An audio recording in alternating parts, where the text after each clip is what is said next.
Alors, bonjour à tous à nouveau. Et j'ouvre donc cette deuxième session qui va se concentrer sur la question des méthodes de recherche par et pour la pratique. Donc, on va s'intéresser ici aux interfaces entre recherche et pratique dans la conception et les méthodologies de mise en place pour mettre tout ça en œuvre. On s'attachera à observer quelques exemples de tissage interdisciplinaire au regard des spécificités du projet de conception, et notamment de tissage entre recherche en architecture, mais aussi sciences sociales, sciences du vivant. Un sujet qui pose des questions de positionnement du chercheur, de méthode, de passage entre singularité des projets d'architecture et production de connaissances partageables. Et donc tout ça pose des questions aussi de gestion du temps, d'enjeux d'acteurs face à des postures hybrides. Donc je remercie tout d'abord Nassima Baron qui va introduire cette session, qui est donc professeur des universités à l'université Gustave Eiffel, École des Ponts Paris Tech, et chercheur senior à l'Institut universitaire de France. Donc je vous remercie pour cette introduction et j'ouvre donc votre présentation. Vous avez les flashs ici. Voilà. Oui, vous pouvez. Vous avez ce micro-là, vous pouvez le prendre. D'accord. Très bien. Bonjour, merci Marina. Bonjour à tous et à tous. Je suis vraiment extrêmement heureuse d'être en cette maison aujourd'hui et d'avoir la possibilité de vous remercier, vous, le comité d'organisation. Alors, c'était Sophia qui m'avait conviée, mais je vois qu'il y a une organisation extrêmement structurée pour apporter des éléments d'information, des éléments d'échange, des éléments critiques, comme on l'a vu dans cette première session, qui m'interpelle beaucoup. Et dont je vais essayer de vous apporter à mon tour des éléments de retour, des éléments de remise en cause personnelle de ma démarche d'enseignante, de chercheuse et j'allais dire d'accompagnatrice à l'émergence de dispositifs de doctorat au contact de la pratique, des terrains et aussi des enjeux donc de positionnement, d'identité des jeunes docteurs, des jeunes chercheurs dans nos champs. Ce premier nuage de mots, il vous explique un petit peu comment finalement au contact des étudiants avec lesquels j'ai l'occasion de travailler dans les cadres d'enseignement et de recherche qui sont les miens, on met sur la table un certain nombre de sujets, je dirais des sujets d'intérêt, d'appétence, mais aussi de peur, d'angoisse, d'incertitude.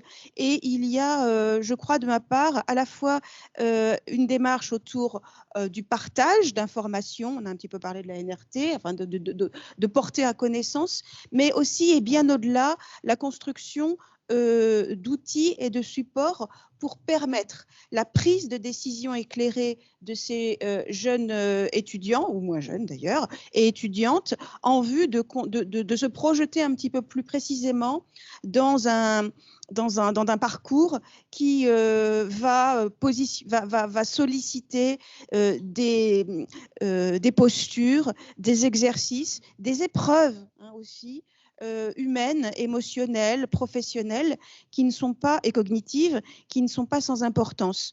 J'ai souhaité le faire avec, d'abord en me présentant en 2 slides, et puis en partageant un dispositif et à travers ce dispositif, une démarche, une pratique particulière.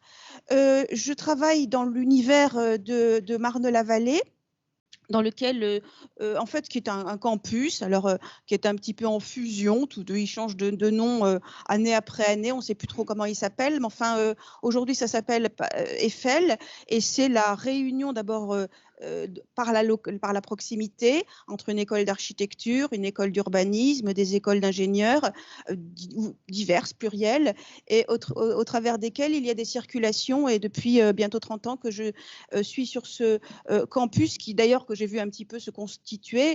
Moi j'y suis arrivée comme jeune maître de conférence, comme étudiante d'abord à l'Institut français d'urbanisme, c'est encore plus ancien, et puis après j'y ai été nommée, et effectivement j'ai vu se construire aussi aussi cette volonté de circulation des savoirs et de construction de postures interdisciplinaires qui ne sont pas forcément simples, mais qui sont aussi un petit peu, peut-être, des éléments sous-jacents de notre réflexion. Après, Marina et Sophia m'ont demandé tout de suite autour de la question de l'hybridité. Donc évidemment, elle est un petit peu au cœur de notre réflexion. Comment vous hybridez ces pratiques, la recherche un peu plus théorique, les recherches en situation d'immersion avec une dimension cifre.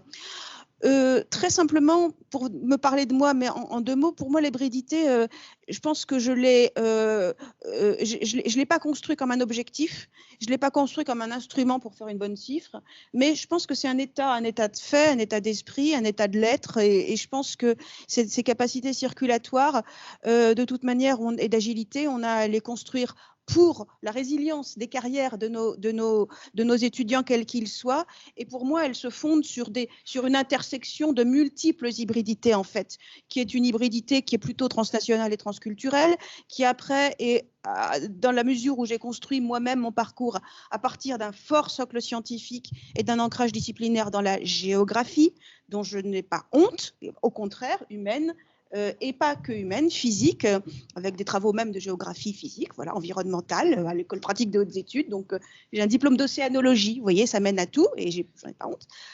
D'avoir travaillé sur une formation technique et professionnelle, qui n'est ni la géographie ni l'urbanisme, qui est l'aménagement, encore un objet qui est un petit peu particulier, hein, mais voilà, qui renvoie à des champs professionnels, voilà, que j'ai fait par l'intermédiaire d'un magistère. Donc, je suis diplômée dans cette formation qui est technique et professionnelle.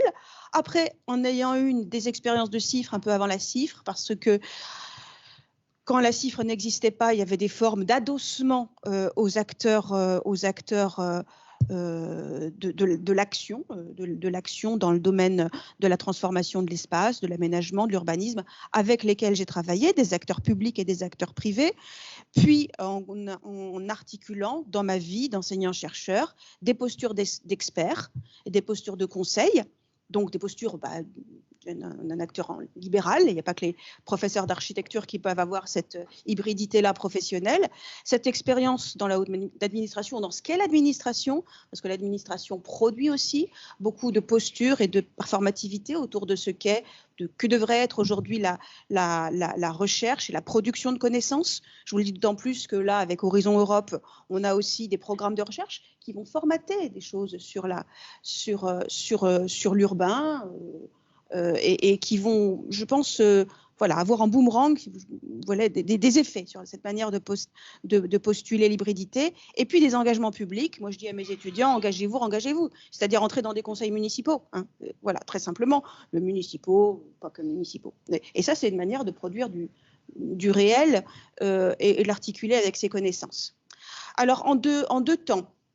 Comment je fais pour hybridité pratique, le rapport à la pratique et cette recherche en situation qui est celle de transmission. Donc là, je vous parle de ma vie dans les masters. Ou dans les niveaux master, et de la difficulté à faire toucher du doigt cette question recherche et chiffres quand on est encore dans une posture d'apprentissage qui est très très intensive, qui mobilise beaucoup justement le cadre cognitif. On le construit, le cadre cognitif, et il faudrait déjà être un peu au-delà, méta, et questionner, déconstruire, alors qu'on est en train de construire. Donc ça fait un peu jungle et voilà, recherche avec des lianes partout et une espèce de chaos. Et ça pose plein de difficultés vécues. Ça, c'est une affiche que j'ai trouvée dans le hall de Normal Sup, hein, donc c'est pas moi qui l'ai, mais je trouvais qu'elle était assez marrante. Et poser un problème, faire l'état d'une question, qu'est-ce qu'une hypothèse, un dispositif, un terrain, des méthodologies, des bibliographies, hein, tout ce que vous voulez. Et après, je laisse aussi le crayon et je mets les étudiants au tableau. Voilà ce qu'ils peuvent essayer de poser dans leur paquet. Et ces paquets, ça hante nos matières depuis 40 ans aussi, hein. Avec la recherche in situ ou pas, de plein air ou en vase clos ou confiné, j'allais dire. On a parlé du confinement tout à l'heure, mais de quel confinement parle-t-on? Celui de la recherche ou celui du monde confiné? Et comment ces deux confinements dialoguent? La théorique et la finalisée, enfin vous connaissez tout ça, l'appui aux politiques publiques, l'appui aux politiques pas publiques et privées, et c'est pas bien ou c'est bien, etc. Bon, alors tout ça, ça m'a conduit à me rapprocher très, très tôt de l'association pour les doctorants en cifres, en sciences humaines et sociales avec lequel j'ai construit, de partir de 2015-2016, donc c'est pas récent, des manières de travailler en commun dans le cadre d'une structure, d'un dispositif qui n'est pas un parcours, qui n'est pas quelque chose, un rail, hein, à part de ce qu'est l'enseignement dans les masters, qui s'appelle une voie. C'est peut-être mon côté ferroviaire.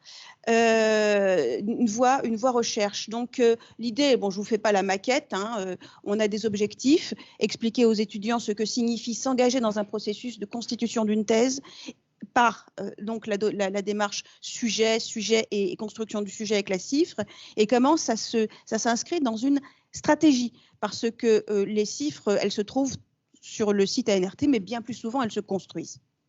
Elles se construisent en dialoguant avec des acteurs professionnels, publics ou associatifs. Donc à partir de là, nous, qu'est-ce qu'on a fait? On a fait quelque chose de très léger. Pas du tout une usine à gaz. On a fait des séminaires, et ces séminaires, moi, je les ai construits avec quatre piliers et puis un toit. Donc, on a voulu initier à la démarche scientifique, un peu épistémologiquement. Hein.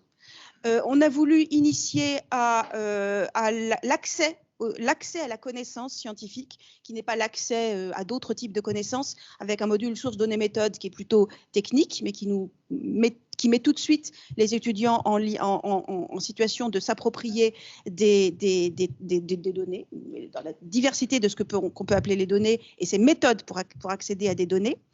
Un module dont je m'occupe qui s'appelle RIA, Recherche, Innovation, Action, et qui est sur la porosité, donc de ces champs recherche et pratique, pour tout de suite déconstruire l'essentialité qui les distinguerait.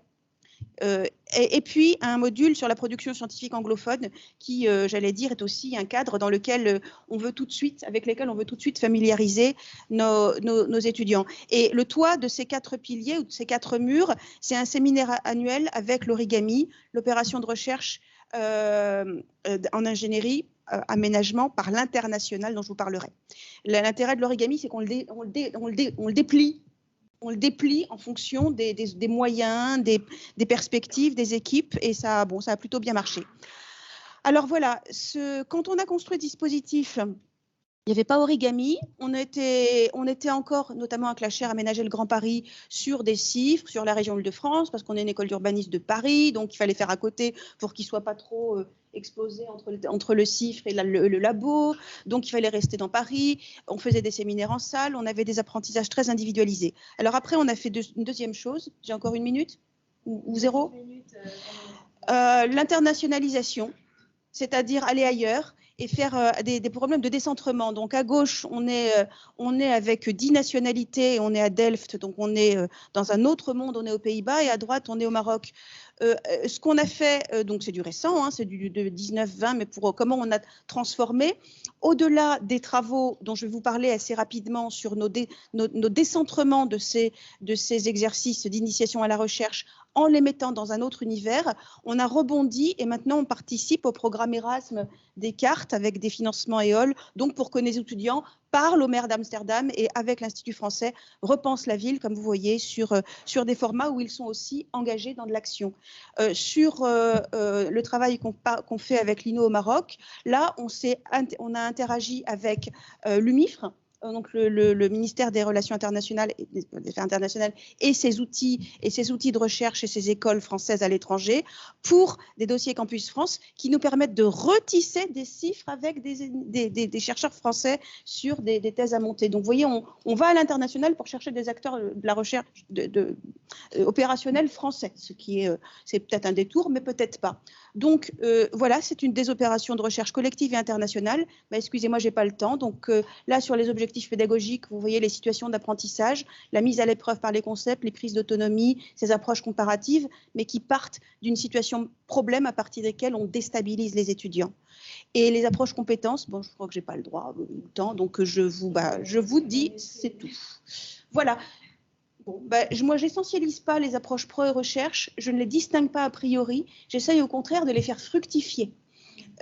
Voilà peut-être le point sur lequel je vous propose de changer. Merci, excusez-moi.